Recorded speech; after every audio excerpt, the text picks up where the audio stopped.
Who's that? Commander Claw. Who's bad? Commander Claw. Welcome to this episode or this video on the top 10 slivers that you should be adding to your deck. We all know that sliver commanders are going to be all 5 colors, and this video was inspired because of the new card from Edge of Eternity's Sliver Thrumming Pool. I believe that's the card. Thrumming Hive Pool. That's the name of the card. So, and they made a rework art of the Sliver Hivelord.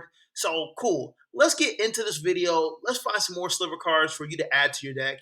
And the reason why slivers are super powerful is just because they scale, they make more of themselves, and they just keep coming after board state after board state after board state. And there's only really one answer for them: board wipes. So let's go. Now, one of the things that makes slivers powerful is they make other slivers at an efficient rate. Like, for example, the Sliver Hive Queen, you tap 2 mana and you make a sliver. Colorless mana, two colors mana, you make a sliver. Well, we got the Brood Sliver here. For 4 and a green, easy to cast, 3/3 body. Don't underestimate 3/3 bodies. That's pretty chunky. It's a sliver that says whenever a sliver deals combat damage to a player, its controller may create a 1/1 color sliver creature token. The flavor text itself says it all. Within weeks, more slivers nested in Utaria than ever existed on Wrath. So, yeah, you're underestimating getting hit by 1 sliver. Then that's 2 slivers. Then those 2 slivers hit 1 player. Then that's 4 slivers you got total on the board. Then, yeah, it keeps going. You don't forget additional combats because, hey, you're going with Wooburg. Why wouldn't you add additional combats to your sliver deck? Now, since we're talking about getting through with combat damage with your slivers, one of the mechanics that is not often talked about and is very powerful is Shadow. So let me introduce you to Shadow Sliver. For 2 and a blue, 1/1, it's a sliver that says all slivers have Shadow. They can block or be blocked by only creatures with Shadow. That's devastating. How many Commander games do you see where your opponent has a creature with Shadow? And if they do, how often were they able to deal combat damage? Often. If you've never seen Shadow, look it up. It's good. So the other thing that makes slivers powerful is 1 sliver can give all slivers keywords, if you haven't noticed that by now. So why not give your slivers flying? The better version one is the Gale Rider Sliver for only 1 blue mana, 1/1 sliver that says sliver creatures you control have flying. However, I had to include the Winged Sliver that does the same thing. So what you need to know is, as you look up more slivers, there's other slivers that do the same exact thing. They just might cost more in the mana department.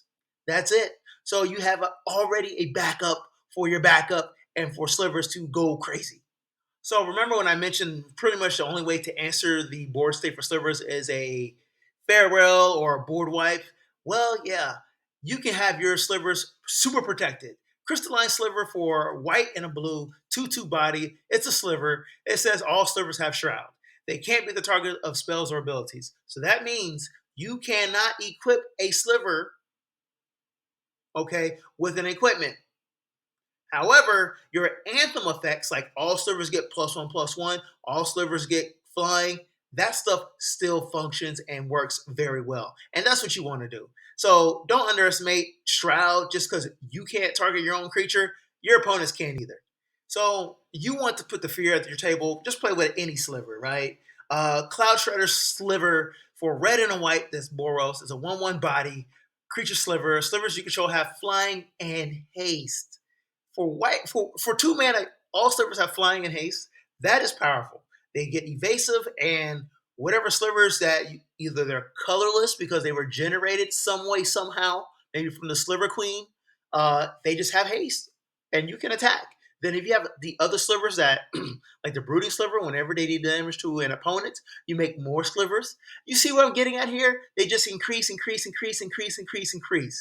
Devastating. So this is my favorite sliver just because I remember back in the day seeing it in the case. I don't own one. I would love to just crank out $200 and just own one. But I'm not going to do that, y'all. And I'm not even going to proxy it. Not even worth my time. But for Wooborg, it is a 7/7 legendary sliver. Sliver Queen counts as a sliver, obviously. It just has that for the old school text. It says tap 2 mana. Put a sliver token into play. Treat this token as a 1/1 colorless creature. Well, the reason why this card is super powerful is it doesn't tap to do it. So if you have some way of making infinite mana, you can make infinite slivers. Then you have some type of ETB, pinger, damage, creature fall effect. You could win the game. So she's just like a way to create creatures with some kind of infinite combo to finish off opponents. She's nasty. And you can do this at instant speed. So you can just create blockers or just create a sack fodder. But no, your opponents will be targeting Sliver Queen. So let's talk about the first Sliver here, right? For Wooborg, Legendary Sliver, 7/7 body. That's Cascade. When you cast a spell, exile cards on top of your library until you exile a non-land card that costs less. You may cast it without paying its mana cost. Put the exile cards on the bottom of your library in a random order. Sliver spells you cast have Cascade. Let's unpack this. So when you cast this Sliver, which costs 5 mana, you will cascade into a spell that is 4 CMC or less. Oh, what do you know? That could be another Sliver. Maybe all Slivers have Shroud. All Slivers have Shadow. Or maybe it's an artifact that you needed. It doesn't matter. 5 CMC is a lot, and you're going to get a utility card that you need on the battlefield. And don't forget, when you cast a Sliver spell, maybe it's like the Brooding Sliver for 5 mana, but it's easy to cast for 4 generic and a green. You can get another 4 CMC or less spell from the top of your library. So don't underestimate the first Sliver. It just cascades into an overwhelming board state. And if your opponents don't have an answer, they're in trouble. So the Sliver Overlord, I really like the new artwork for it from the Edge of Eternities. Super retro, super sci-fi, better re-artwork of the original, but let's talk about it. For all colors, it's a 7/7 body, Sliver Mutant. Tap 3 mana, search your library for any Sliver card and put it into your hand. What makes that powerful is you can do it at instant speed. So whatever Sliver you need for your board state, oh, you can just grab it. And yes, there are cards that say Slivers can be cast at with Flash, so at instant speed. So don't worry about that. Otherwise, tap 3, gain control of target Sliver. What can you do with that? Let me tell you. So there's ways to change people's creature types so you can steal the creature. But don't underestimate players changing their own creature types in general, like Maskwood Nexus, because that says their creatures are all creature types. So if you have Sliver Overlord and they have Maskwood Nexus, that creature is all creature types on their side of the battlefield, and all of a sudden their Slivers snag with the Sliver Overlord. Just saying. So let me tell you about the Sliver Gravemother. If you are a fan of Reanimator, and let's see, Red, this is the commander for you, because what she does is reanimates Slivers from their graveyard that attack all of your opponents. Okay, and all you really got to do is reduce the cost of the Encore, and next thing you know, you control the amount in which Slivers that you come back swinging at your opponents. And it's just nasty. You choose which ones, and it's easy to self mill to put them into your graveyard and just reanimate and attack. That's what she does. So for 5 mana, Wooborg, 6/6 body, she says the legend rule doesn't apply to Slivers you control. Once again, you can change all creature types, right? Okay. Each Sliver creature card in your graveyard has Encore X, where X is its mana value. Encore 5. Exile this card from your graveyard for each opponent. Create a token as a copy that attacks this opponent this turn if able. They gain haste, sacrifice them at the beginning end step, activate only as a sorcery. Cool. So not only does she have Encore herself, she'll come back as a 6/6, and yeah, they make 6/6 clones of herself that attacks your opponents. Yeah, then you got the Anthem effects. It just gets ugly, y'all. Ugly. So lately, I have been like, as I've done more videos, when I talk about Indestructible, if you've never played Indestructible, it can be a pain in the butt.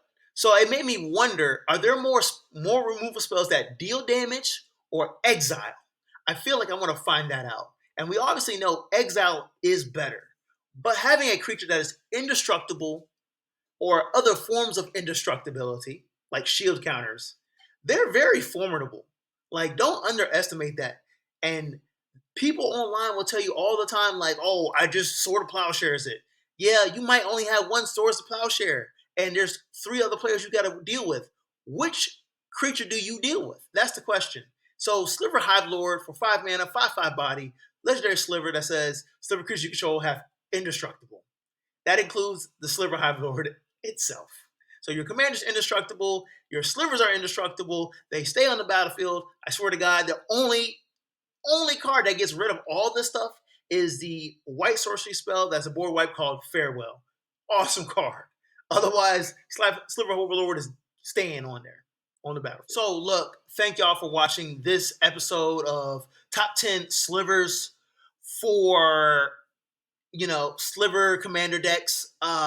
I don't know what I'm going to do for episode 2 yet, but make sure you stick around. It's going to be in the right-hand corner sometime soon. I'm looking into it. Thank you for watching. Make sure you subscribe. Peace.